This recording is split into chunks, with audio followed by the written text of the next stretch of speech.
بسم الله الرحمن الرحيم.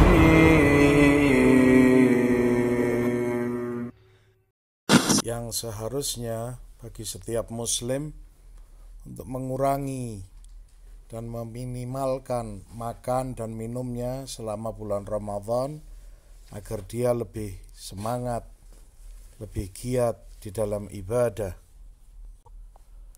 Demikian pula agar dia semangat di dalam qiyamul lail, salat malam, atau begitu pula semangat di dalam banyak berzikir kepada Allah. Karena banyaknya makan justru membuat malas, membuat berat seseorang dalam ketaatan. Maka tidak sepantasnya untuk di bulan Ramadan memperbanyak berlebih-lebihan membeli aneka macam makanan, jajanan.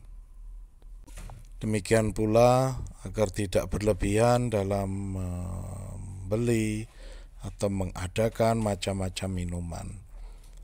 Justru yang seharusnya bulan Ramadan lebih sedikit dalam masalah penyediaan kita makanan, minuman.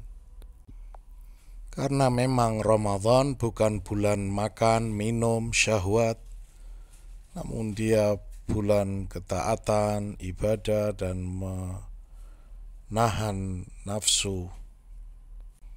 Termasuk tentunya syahwat untuk makan diminimalkan, ditahan.